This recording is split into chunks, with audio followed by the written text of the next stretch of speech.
Do you have something to be thankful for? I know I do. I'm thankful that I have a free month subscription to Netflix. And that kind of goes into the topic of what I want to review.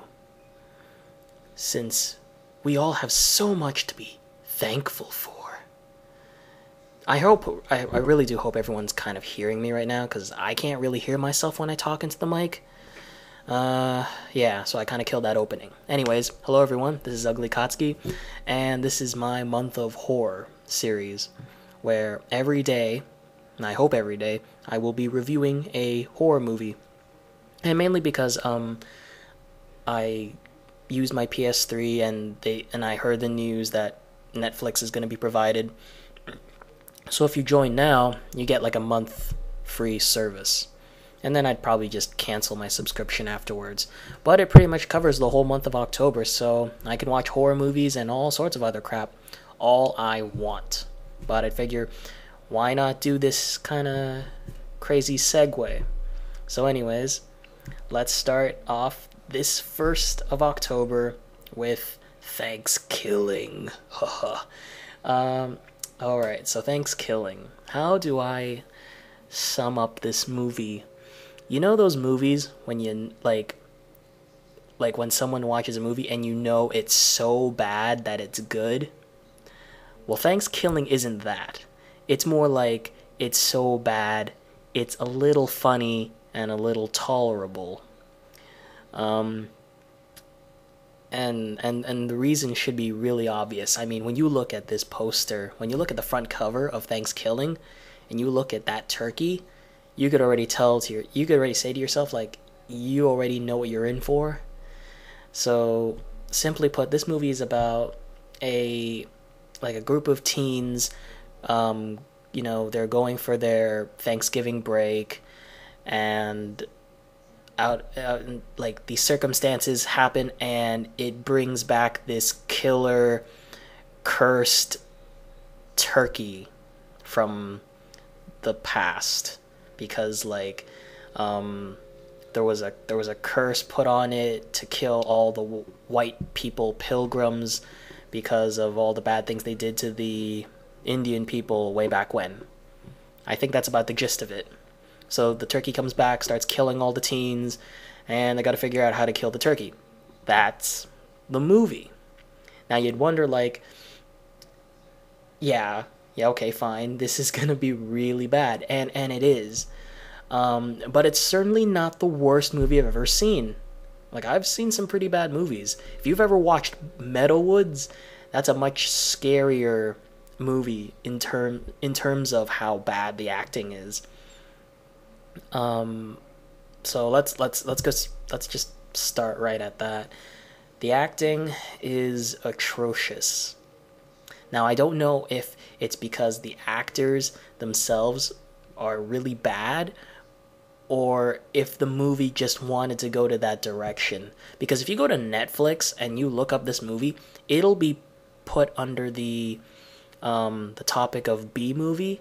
And, I mean, you look at this cover and you already know for a fact this is going to be a B movie. There is not going to be any quality. There's nothing with the word quality in this movie. It's that bad. And the most horrible, the worst part about this movie is indeed the acting. But the way that the movie's written and the way the delivery of the actors and actresses, you kind of wonder if it was really made intentionally, because there's a lot of moments that, almost kind of make a parody of horror movies itself. Does that excuse does that excuse the acting? Not really. It really doesn't. It ends up being like this big mess of really bad actors, it's like Tommy Wiseau's The Room, but at least that's funny, It's like, they're using me and I am the fool. That's funny, but when you see I'm gonna, the turkey's mocking the dude, and he's just or the turkey kills, like, not kills, but harms this, like, the normal jock type character, and then the so-called girlfriend's like trying to help him escape, and she's all like, don't worry, let's hide in here, like, there. It's just bad. Take my word for it, because I can't even form a sentence properly. That's how bad it is. It's not The Room bad, but it's really up there.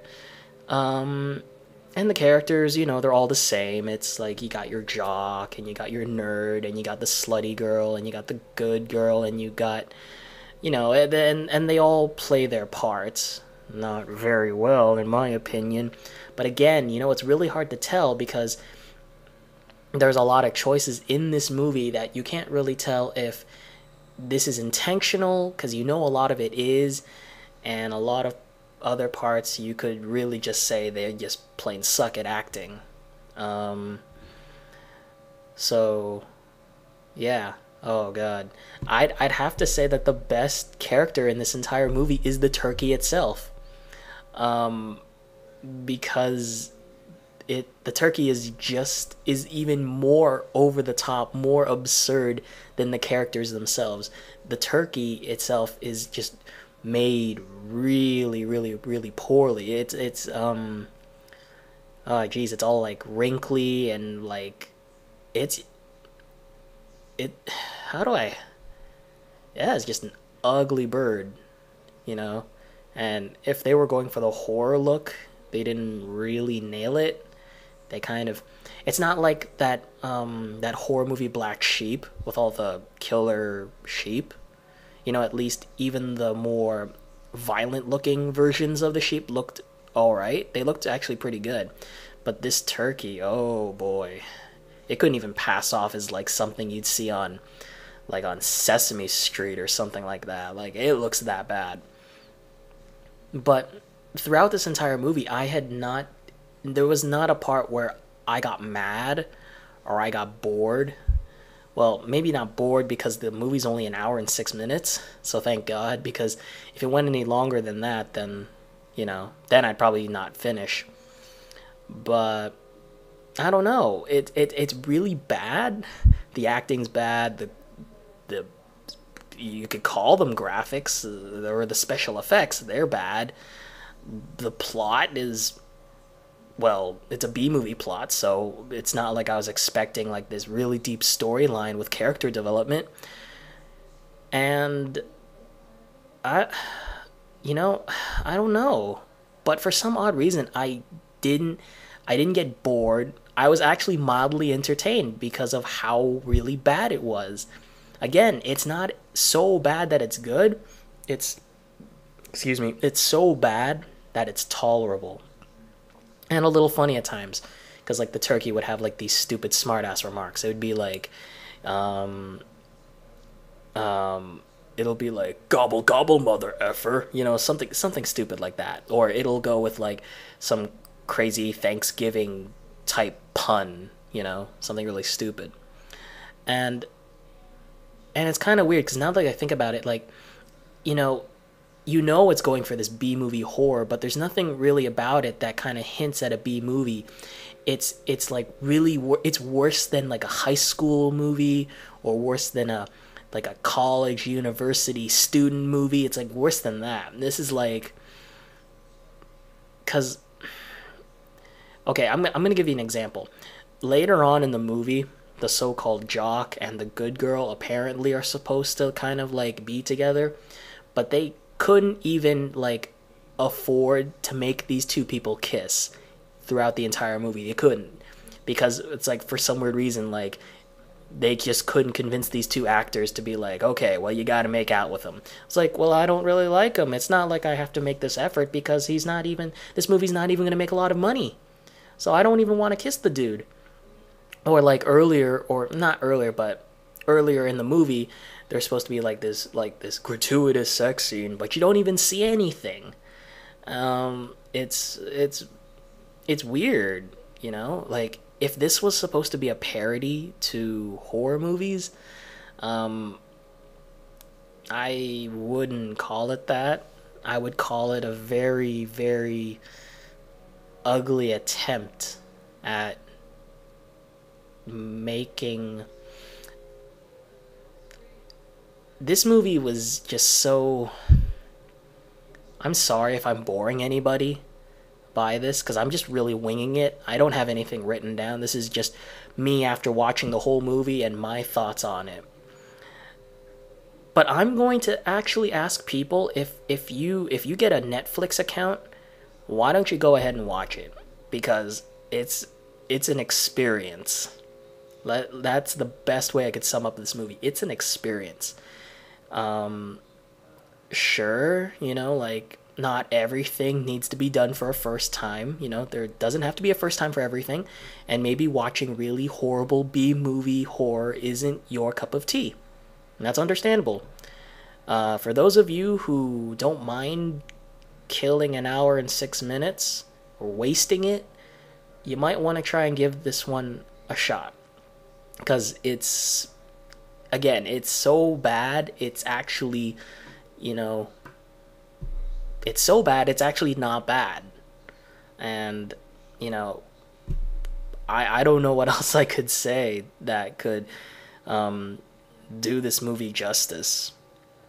That it's blatantly bad. Oh boy, this is really bad for my first episode. But, hopefully I'll have more stuff to say with the upcoming movies. But you know what? I don't know. I'm really sorry that this first one makes me sound so bored or so nothing without to say. Simply put, this movie, it's bad, okay? Don't rent it. Look for it free where you can, like, or if some other friend or someone was suckered into buying this movie or got it as a crappy gift, go borrow it from them. And then you go watch it. You might have a few laughs because of how bad it is. But other than that, yeah. I don't want to spoil too much of the movie and tell every single part. But yeah, Thankskilling is an experience. And that is the best way I could sum up this movie. Because you'll have to see it for yourself. I know I've been repeating myself over and over again while I'm talking through this entire review. But yeah, that's the best way I could put it. But hopefully, as the days go by, I will have more interesting stuff to talk about with these horror movies. Maybe I'll see a better one than Thankskilling. Anyways, yeah, this is UglyKatsuki, and this is the very first day of UglyKatsuki's month of horror. Oh, God. Alright. Alright, I gotta go. Take care.